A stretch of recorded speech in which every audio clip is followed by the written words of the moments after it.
Alto saxophonist Antonio Hart is here to talk about his career as a jazz educator and his longtime friendship with the late Roy Hargrove. I'm Brian Zimmerman. This is Jazziz Last Call.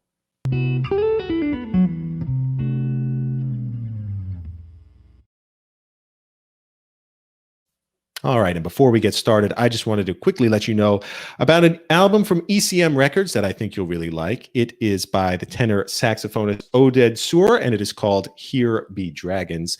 It is a very nice project featuring Petros Klampanis on bass, who we've actually had on the show. You can go ahead and watch that episode. But yeah, this is a very nice project, and the title track alone, Here Be Dragons, is just a thing of beauty. To check it out for yourself, visit ecmrecords.com. Wanted to also let you know that our summer 2020 issue is available now. It has mailed, it's upside down, but it has mailed to subscribers. You should have already received it. And all of the content that is in this print issue is available as web articles on our website, jazziz.com.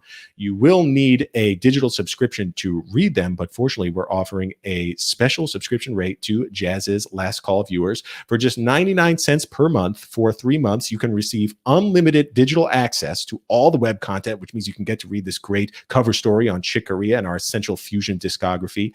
Plus, we'll enroll you to receive our forthcoming print issue, which is all about the art of the album, collecting albums, listening to albums, album cover art, producing albums. That issue is coming out in the fall, September 2020. And yeah, you sign up now, you get 3 months of unlimited digital access, plus a complimentary print issue come fall. So do it now over at jazziz.com.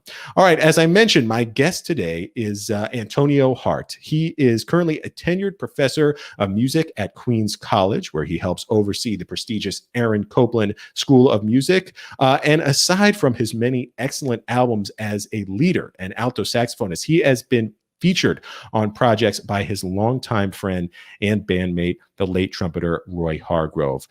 It is last call, so what do you say we go one more round with Antonio Hart? Antonio, welcome to the program, man. I'm here, man. How are you doing? Good, man. How are you doing? Man, my spirit is in a whole lot of different places right now with what's going on around the world. But this morning I woke up optimistic about a good day, so right now I'm doing fine to be with you. Thank you. All right, man. Yeah, very well said. Is good is a relative term these days compared to what's going on around the world. And yeah, I am glad to be chatting with you as well. One thing we'd like to do at the beginning of every last call is just toast in someone or some thing's honor, celebrate something. So Antonio, who are we toasting? Who are we honoring today? Well, I have my oolong tea. Beautiful. I think for me, honestly, I have to give a toast to my mentor, my musical father, somebody I miss dearly, Mr. Jimmy Heath. There's so much I can say. We could have a total conversation, but this is for Master Heath. That's right, man. Yeah, it was a real light for the jazz community to be extinguished when he passed recently. And I know, just like you said, your mentor at Queens College ran the program that you now essentially oversee. I want to kind of, we'll start there, but we'll flash back because, as we mentioned, you are essentially oversee the jazz program at Queens College, a wonderful CUNY school, by the way. Shout out to CUNY. I once attended the CUNY Graduate Center, also taught at Borough Manhattan Community College.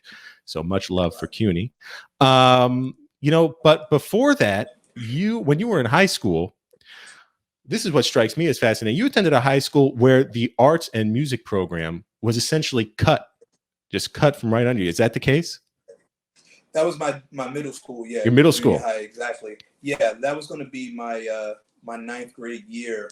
Wow. They cut out the arts. So I would have gone like that ninth grade year without music, and for me that would have been pure hell because honestly that was the only reason I was going to school at that particular point. It was because I loved music. Was for the music. So what brought about that love? What instilled that love of music, of the saxophone? What would you say was the spark that ignited that? I started out in elementary school hearing somebody play a saxophone. I didn't know what it was. I just heard it and it resonated with my spirit right away. I was like, whatever that thing is, I want to try this. Mm. And, through the years of playing it in the bands and, feeling like this is something that I wanted to do. I didn't necessarily say I wanted to do this as a career because I didn't know what was going to be happening as a young African American and coming out of Baltimore, Right. wondering if I would even go to college, if I could do that. We were a humble family in terms of financial means. We were cool, but I didn't know if that was going to be an option for me. And 30 years later, it's taken me all over the world, so I'm happy. But the germ started in elementary school and through junior high school till I got to the performing arts school in the ninth Right. grade year. And that's when it really, really started. Where I was like, wow, this is something that I love. This is something that I want to get good at and pursue. Awesome. It's incredible to me, and obviously success story that despite the arts being pulled, you continued on that journey. But for a lot of kids, are you seeing around the country that arts programs are just being pulled still to this day, left and right? Yeah, I mean that's happened all over the place, man. But thank God for like these teachers. They're like a bunch of heroes Yeah. all over the world, all over the country, and I can name some that helped me that aren't famous. You won't know these guys. We just lost one in Baltimore. His name was Whit Williams, who mentored like every young person in Baltimore. His name is Tommy Williams, a great trumpeter and drummer. But this guy, Mr. Williams, just mentored all of us. He encouraged us. He told us about life. He's my fraternity brother, and he just passed like within the last week and a half. But is those people that you don't hear about that really shape the community and shape things. So my hat goes off to him. He's another mentor that we just lost. But yeah, It is. I'm sorry to hear that, man, but it's so true. There are unsung heroes of the jazz community. These people giving private lessons, band directors, working at schools that give shape to, people that go on to become jazz heroes, jazz icons, So we're all standing on somebody's shoulders, man. Mr. Heath wrote that in his book. It's like we're always somebody's responsible for putting you to that next level, and then your job is to give back and take somebody up to a higher level. So there are many teachers that have aided me that people might not know, but I cherish them. My private teacher at the School for the Arts, who's now the head of the School for the Arts, Dr. Chris Ford, he took me from basically ground zero to a level of competency where when I got to college, when I got to Berkeley, I was at a level where now I could study jazz without really worrying about how to play the saxophone. I knew how to play the saxophone. I just had to learn about jazz. Right. So that's another one. What did he do to get a lot of people? What did he do to get you there? Some fundamental things. Well, man, he was trained in the French European tradition of saxophone playing. Marcel Mule. His teacher was a gentleman named Jean-Marie Londex, who was the student of Marcel Mule. Marcel Mule is considered the father of the French tradition. And so that's what we did. We played etudes. We had saxophone quartets. We did all of that. Everything was of that Euro tradition at the school at the time. Later on, jazz came in. So that's why you have Warren Wolf and Tim Green and Lee Pearson, all these guys that came after us, but it gives you the foundation. It was wonderful, learning that music and learning about people like Bartok and Stravinsky and Ravel and blah, blah, blah. And, counterpoint, the thing for me was just, as much as I enjoyed that music, I didn't see many people that looked like me in orchestras when we went to see concerts and things like that. So I was like, well, where do I fit in this? And also musically, I didn't think this was something that I wanted to play all the time, as much as I appreciated it. But when I started listening to the radio station in Baltimore, WEAA, which was part of Morgan State University, I discovered first, before anybody, Grover Washington Jr. That was the first guy. Right. Yeah. That was our God. Yeah. And then from Grover Washington, Sonny Stitt and Charlie Parker and John Coltrane, and the names go on and on. But just having that foundation was really good. Like I said, I could play the instrument. I understood about phrasing from playing those etudes because they're all through composed, and the terminology teaches you to slow down, speed up, soft, loud, the colors. So when I transferred that to playing jazz, I kind of understood melody, and that's when I realized even now how genius Louis Armstrong was, Ben Webster, Coleman Hawkins, Chu Berry, Don Byas, because I think some of those guys, even like Sidney Bechet, if we want to go back there, those guys understood. They were definitely classically trained on some level, but they were able to like make music. You know, Yes. they understood how to shape music and things without going strictly in that tradition. You know, I don't know all their lives, but I know all of us from talking to Mr. Heath. He studied this stuff. He said he would go to the library with John Coltrane, and they would study Stravinsky and Delius and all the stuff. And Charlie Parker, there's tapes of him practicing etudes and stuff like that. So, you know, I see that's part of it. Totally. For sure. Totally. You mentioned Berkeley. That was your next stop, for sure. And it was there that you met Roy Hargrove. I think he was a year or two ahead of you. No, I'm a year older than Roy. Oh, okay. Roy came Okay. after me. Okay. Yeah, Roy came after me. And how'd you meet? I tell this story all the time. I'll try to make it short. There's a club in Boston called Wally's. Yeah. And it's been there forever. Mr. Wally, he was still alive when I was at Berkeley. Actually, he was 100 and something years old. But Wow. this was like the proving ground in Boston. Okay. So once you left the college, you went down to Wally's to play the jam sessions. Okay. And it was a big deal to get the gig at Wally's. If you got the gig at Wally's, that means you were like considered an up and coming. All right. Like Greg Osby had the gig. I believe Donald Harrison had the gig. Branford Marcellus had the gig. So, you know, through time, I was able to get the gig. And so we heard about this young whiz kid that was coming to Berkeley. You know, we heard about him because he had already been touring maybe for a year before. And, you know, we had our chest in the air. We thought we, you know, young kids. Berkeley cats. Yeah. Let's come down here and see what you got. Right. So Roy came down and I'll never forget it. He had on this tweed jacket, button down collar shirt. He had on sunglasses. Of course. He had like this square box of cigarettes, like this European box of cigarettes I'd never seen, but I knew it was something different.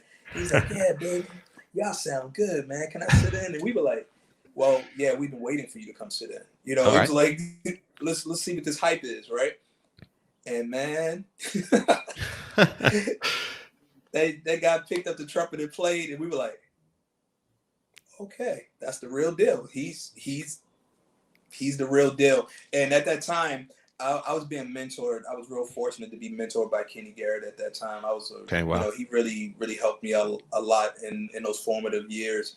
And he said, man, I like your playing, and you remind me of Kenny Garrett. And I was like, wow, man, you know, like he was hip to Kenny because, you know, Kenny was still developing at that time. Yeah. You know, after, you know, I found out about him when he did the record with Woody Shaw and Freddie Hubbard called Double Take. And but you know, then you had introducing Kenny Garrett on I guess that's Crisscross and stuff like that. So I knew about him, and then he was he was with Miles Davis at the time. So I was like, wow, this cat is hip. And you know, we played in a couple bands. We did the jam sessions at Wally's all the time, and from there, you know, the rest is history of him getting signed to RCA, and he asked me to join his band, and there was 3.5 years of unbelievable traveling the world and recording. And there were many years where we weren't in contact with each other. We had a little disagreement, and but later on in life we brought it back together because that's my little brother, and it was definitely important for me to let him know that I loved him and that I appreciated him choosing me when he could have chosen any other saxophone player at that particular time. And man, I miss him dearly. Actually, if I turn this camera real quick, and you can see there's a picture of Roy on my wall. Beautiful, man. Beautiful. Yeah, that's my man. No, he was just a beautiful guy. What a sound. If people listening to his music, casual listeners, just know how good it feels. You know, just how good his music feels. But you, from a more musical perspective, having played with him, you know, what do you think distinguished his sound? You know, that first time you saw him at Wally's, what was it that made you go, wow, this cat is something special? Well, Roy was always musically mature. Yeah. You know, when I met him, I guess he was 18 and I was 19. He didn't sound like a 17-year-old or 18-year-old. He just had this intelligence in his playing. And his playing changed through the years for a lot of different factors.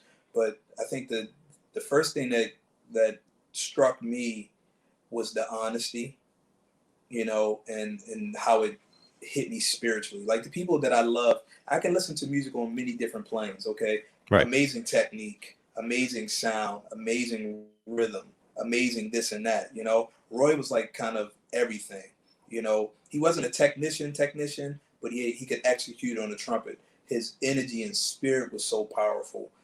His surrender was, I think that's what people get when they listen to Roy. Roy's able to surrender and be a filter from the Most High, and it's just like this almost angelic, this incredible voice that's coming out of him. It's almost like listening to, like, when you hear Charlie Parker, when you hear Charlie Parker with strings, or you hear the great players, Gary Bartz, you know, it transcends them playing a saxophone or a trumpet or whatever. Even I remember Roy Haynes. You know, it's not that. It's something else that's beyond words, and it's just totally spiritual.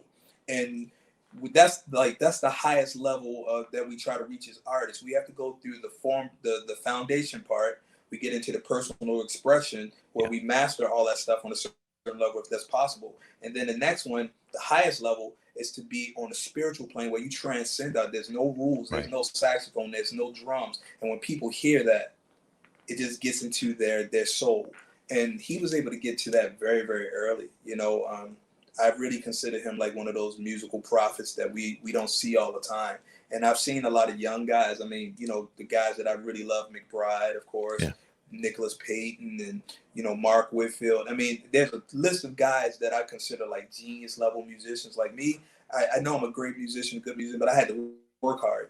But then I see some guys, and they do work hard, but it just seems like God gave them a sprinkle, something extra. Little extra sprinkle, yeah. Yeah, when you hear them. And I'm so blessed that I've played with a lot of those guys, man, and been around them, as well as like the masters, Mr. Moody, Mr. Heath, Nat Adderley, Dave Holland, you know, Max Roach. And I mean, the list goes on and on, of like Frank West, of being able to be a part of that tradition and seeing the evolution into my generation, and now seeing all these young guys, you know, Terrence Martins and Kamasi Washington, and, you know, Dante Winslow, and I mean, just I don't want to leave anybody out, but I listen to the young guys too, Jaleel Shaw, you know, just like so many Miguel Zenon. I mean, like I could keep on naming names. No, I know, just these real original individual voices, and that's, you know, Antonio, that's what art is. Yeah, you're being. I mean, oh, go ahead. No, I was just saying, you know, it's always been a double-edged sword in this music. Right. Like when we came out, people were like, "Well, it's nice. They sound like the tradition, but they're not doing nothing new. They just doing something else." But then when you try to do something new, it's like, well, that's not the tradition. You know, we don't know what you're doing. So it's like this thing of like showing that you have the tradition, but also showing that you're forward thinking, not trying to be an innovator, just expressing yourself. You know, musically. You individuality. Know, you know. Yeah. It's and you're being awfully humble, man, because your chemistry with Roy and the way you spoke to each other on those early albums was just a thing of beauty. It was really amazing, Antonio. You both had, you know, neither one of you were pattern players, neither one of you were lick players. You spoke with such originality. Everything was in service to the song. Everything was in service to the melody. You know, my wife, who again is a casual jazz fan, she loves your stuff with Roy because she said you're not what she calls a deedle-dee player. You know, you're not just deedle. Everything is intentional. You know, everything has meaning. And yeah, it reminds me a lot of the stuff Cannonball was doing, you know, with Nat. And they were brothers. They were literal brothers, you know, so you had a real Roy was and is my brother, man. It's weird though, because people talk about that period, and you know, we were in it. So you have in that time when we had Rodney Whitaker and Greg Hutchison and Mark Carey, you know, that particular band, man, we just every time we hit the bandstand, it was like the last time. It was like we were just going in, and we challenged each other off the bandstand too. We listened to a lot of music together. We'd be on planes flying back and forth to Asia or Europe. And at that time, we had the CDs, right? So everybody had a CD case. Of like, CD case, CDs, man, flipping through. This out. And we're passing on a plane. Or like, I remember we were in Japan and we're sitting there listening to Marvin Gaye, What's Going On? Like, I didn't even know that album. Rodney Whitaker, Detroit, you know. And with, you know, that recording changed my life. And we were just, and still are, I assume, just very, very serious about being a part of this tradition. It wasn't about making records and the stuff that comes with that. That's a byproduct of it. Like my whole thing was like, I just want to be a part of this great legacy, and hopefully one day I can add my little piece to it. So being really respectful, like when I played with Pop and Nat, I thought I knew everything about Cannonball, you know, Cannonball Adderley's music. And then I recorded with him. I did that recording for Cannonball and Woody. And we're phrasing songs, and I'm not phrasing with him. I'm like, wait a minute. what's going on? And then, after like a couple years, I said, oh, then I went back and listened to the recordings. I'm like, that's what it is. So it's like some things you can get from the recordings, Right. some things you can get in going into a school, but nothing is like being with the masters. Like I say now, I understand how Cannonball phrased, how they played these melodies, how these songs were conceptualized, because I toured with this guy for 3.5 years. So I asked him a lot of questions. I stayed at his house, Yeah. and so that connection is so important. And unfortunately, a lot of the younger musicians aren't getting that. One, because a lot of the guys are not here. Secondly, Oh, there you go. Now you're back. I'm sorry, We lost you for a second. You're all right. You're all right. Yeah. Secondly, is ego. They don't humble themselves to ask questions. I was never too high where I could say to anybody, "Can I have a lesson?" or "Tell me about this. Please tell me about this." Sometimes it was a great conversation. Sometimes I got information. Sometimes I got blown off, but I didn't care because I wanted the information from people that were there. Master Heath told me so many stories about coming up when he was a child up to that, just all the stories with Miles Davis and Charlie Parker. I'll be sitting at his house watching sports, man. I am not a sports person. I do martial arts. That's my life. That's but right. I don't watch basketball, football, and I did it because I went to sit with my master. And I can tell you, I'll be sitting there. The phone rings. Benny Carter. The phone rings. It's Barry Harris. The phone rings. It's Sonny Rollins. Sonny Rollins called every time I was there. Wow. And I would listen to their conversations, man. They would talk about, have you heard this young cat? No, I haven't heard of him. I'm going to send you a recording. Have you, do you know about Take Six? Sonny Rollins, no, I'm going to send you all the Take Six stuff. And then he's like, yeah, what about up in Sugar Hill and Harlem? Yeah, remember when Max Mellon and Joe Louis were fighting? I'm sitting there listening to this stuff, and I'm just like totally excited, man. And I'm soaking like, it in.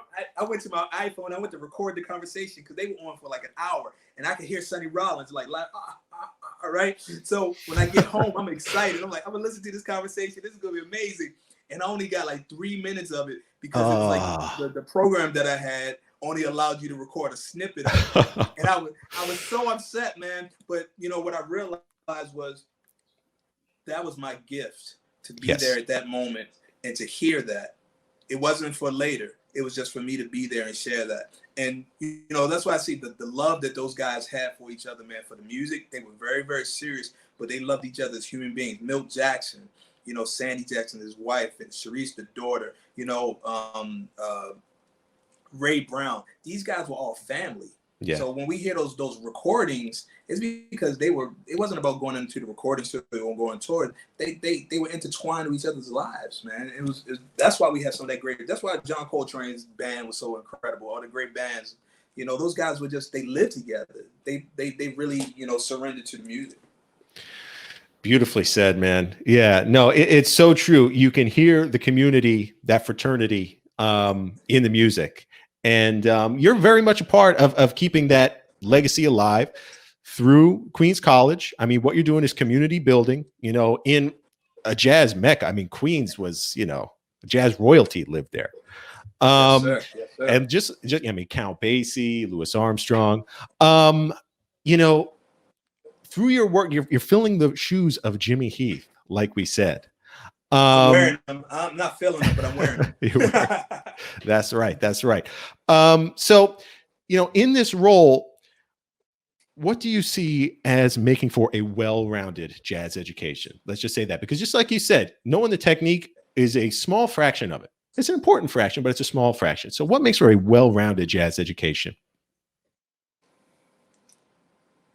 Man, it's after doing this for 20 years and doing this around the world, all I can say for me, of course, we have our core curriculum of things that they should be able to do. They take their private lessons, they study arranging, they study harmony, they have ensembles to play, which is good for academia. But I think the most important thing is that they study the history and study culture. And I think that's something that's lacking in the study of the music, these names, the Charlie Parkers, the Freddie Hubbards, the Clifford Browns, but you got to know that these were people. Where did they come from? what kind of situations they come from, what influenced them to create the music that they created, what was happening in 1968, what was happening in 1934 or 35, what was happening in 1920, what was happening in 1900, what happens in 1865, and so forth and so forth, where the people, the Africans from West Africa migrated to Europe, to the Caribbean, to America. What happened in that middle passage? What happened in the blending of these cultures? What was happening in society at these different times?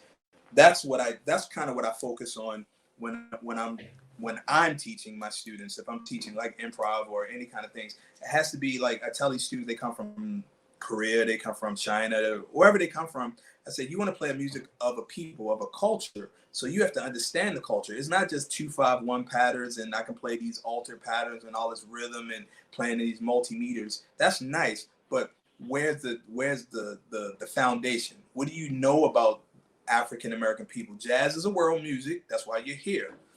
But what do you know about the people that started this? What do you know about what was happening at the time when Charlie Parker and Dizzy Gillespie met and put their stuff together? What was happening during that time of Minton's? What was happening during that time of Duke Ellington's band and Benny Goodman or Fletcher Henderson with Louis Armstrong? How did they change? What was happening at the time? So I like to focus more on that. So it's more of a culture. It's not just a thing. It's not just this academic pursuit. It's like, it's not just so cranial. It's spiritual, it's historic, it's cultural, and I think that's something that we try to do at Queens College. Of course, I said with the core curriculum, we give that foundation, and the faculty we have, everybody has been playing, and we are players, and we all have our academic degrees as well. So we try to, if you ask any of my students, I'm real serious about that. I mean, we have the Louis Armstrong archives on our campus. So anything you want to know about the father of this music, one of the fathers, it's on Queens College campus, and you're a master's student at Queens College. If I were you, I would be at Louis Armstrong archives all the time, trying to listen to that and learn more about him. I had the original letter in my hand that he wrote when he left New Orleans to go to Chicago to meet King Oliver. And I'm reading this with white gloves on, and I'm sweating because I'm like, this is his actual letter. Usually they give you a copy.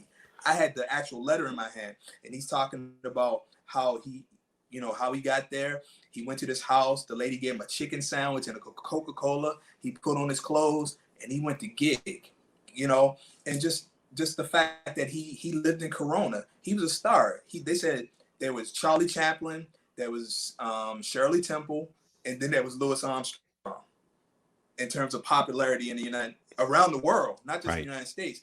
And he chose to stay in the community. And he hung out with the kids. You see all those pictures, and he made all these recordings in the house. I mean, just it shows you that's what the music is.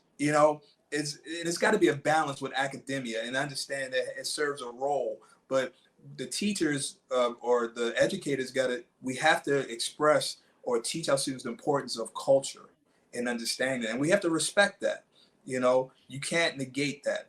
It's no matter what your viewpoint is and how you see the music, you can't escape talking about the blues. What is the blues? It's not always sad. What are the conditions? You have to talk about the African American church, because that's for everything. That's for R&B, pop, rock. Everything comes out of that foundation. Church. I tell my students, if you really want to understand this culture, really, I have to put you in the cotton fields first. I have to make you pick cotton, and then take you through this experience. But I said, you can't do that. But you came thousands and thousands of miles to come to the mecca of this music, and you're just going to class and practicing in the practice room, which is an integral part of it. But you got to do more. You got to go to Abyssinia. You got to go to Riverside Church, Emmanuel Church. You got to be there. I'm not trying to make you a Christian, but you got to feel the culture. I'm like, you might not even understand what this minister is talking about. That's fine. But if you look at what he's doing, it's like a solo. His sermon has a beginning, has a middle, has a climax, and has an end. Totally. And what he says and how he says things affects the congregation. So you might get that amen. Yes, I hear you. That's the call and response, that academic call and response. Then you hear the choir sing. You see how they build. You see how people respond to it. People start clapping. People get out of their chairs and they start moving. That's what you're supposed to be doing on the bandstand. Right. It's not like showing everybody how brilliant you are as a musician, because most people do not understand that anyway. They could care less that you're putting alter notes on chords. They could care less. Right. All they know is, like you said before, does it sound good? Does it feel good? Right. Right. So that's kind of, without going deeper, that's kind of my platform, because that's the way I was trained. Yes, I'm totally an academic geek. I'm totally a harmony geek. I'm into studying rhythm. Everything that's new, I want to check it out. But without that foundation under it, it's like I make it simple. I tell my kids, I said, what we're going to do this semester, we're going to learn how to make a cake. I'm going to teach you everything. I'm going to tell you about the yeast, the sugar, the salt, the flour, everything. We're going to learn how to make a cake. And we want this cake, even if it doesn't look good, when somebody bites into this cake is going to be the best cake that you've ever had. Right. And once you can make this cake and taste amazing, then we're going to put the icing on top of it or the sprinkles. Now you go to like a famous cake place in Manhattan, and you see this piece of chocolate cake and it looks amazing in the window, and they charge you $10 for the slice of cake. And you're like, it's got to be amazing. It's $10 and it comes from this restaurant. And you take a bite of it, you're like, what the hell was that? Right. And then you go to this place and it'd be like this little pound cake. You're like, it don't look, but I want some cake. Let me eat it. You're like, oh my, what the hell is this? Right. This is amazing, Yes. That's what we're trying to do. Once you understand how to do this, and I teach you my way of approaching it, then you make it personal. But it's got to be good. And then you put all the bells and whistles and the pyrotechnics on it. And then you have something that's really incredible. And that's with your music, I told students this too. I said, and I was saying this 10 years ago, I said, we're getting so far and far with all this technique and technology and stuff, where at some point it's going to implode on itself. And I said, people that can play melodies, that can play beautiful music and move people, those are the people that are going to work. And we're getting back to that now. We are. I think we are with some of those young musicians you named, the Kamasis, the Terraces, who are channeling that, just like you said, the originality and the individuality, something to say with melody. It's a beautiful thing, man. And Tony, you strike me. Absolutely. You strike me as such a natural teacher. Everything you're saying is just resonating with me.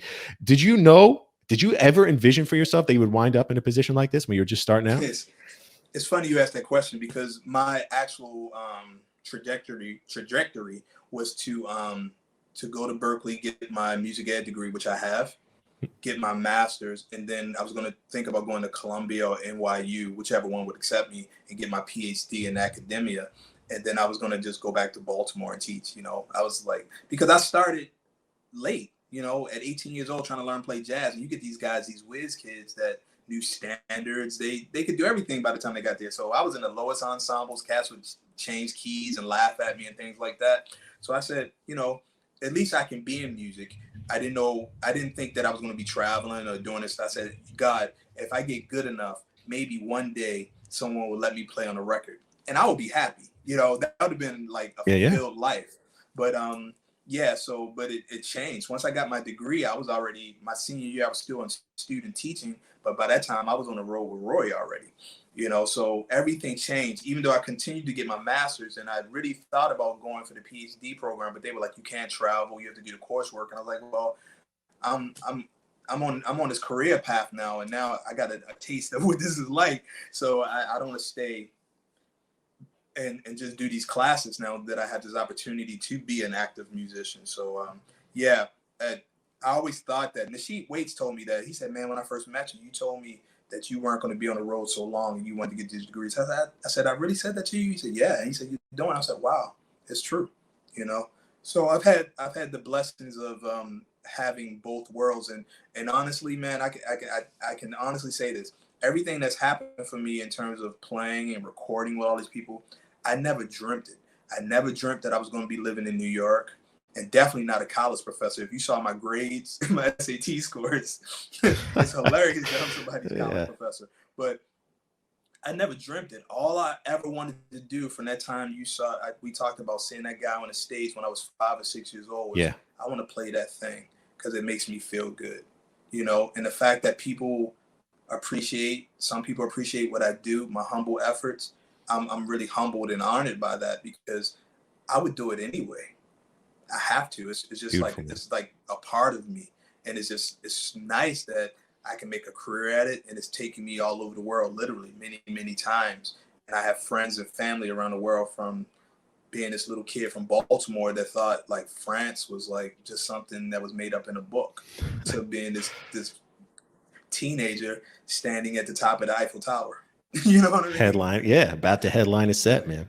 No, it's beautiful. Hey, I would take a class from you in a heartbeat, Antonio. This has been great, man. Hey, do you mind if we get into, this is the part of the conversation we call the call and response, just quick rapid fire stuff? Sure. Before we do that, though, I love when album recommendations come out of these conversations. I'm so glad you mentioned Double Take with Woody Shaw and Freddie Hubbard and Kenny. It's one of my favorite albums. And the beautiful thing about that is good too. Yeah. Oh, absolutely. Eternal Triangle. Yeah. For sure. The beautiful thing about Kenny on that album, he's got, like, for Sandu, for example, the blues, he's got one chorus to come in and make his case. And he just blows it out of the water with 12 bars. It's just like an unforgettable solo. So people listening, go check out that album and go check out Antonio's latest too, Blessings, right?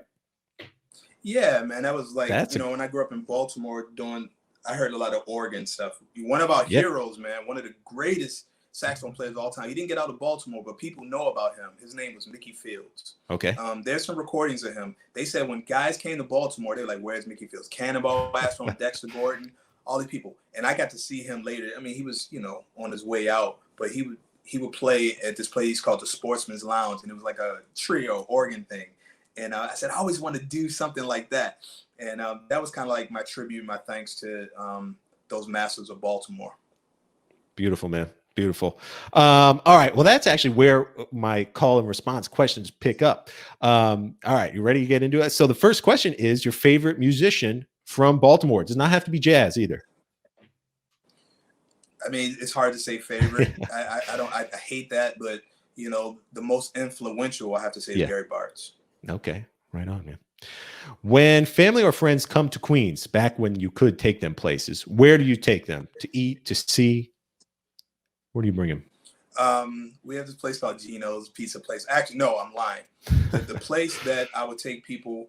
Actually, and this is true, like my students, my special students that graduate, and I have a connection with them. I take them to this restaurant in Woodhaven Boulevard. It's called London Lenny's.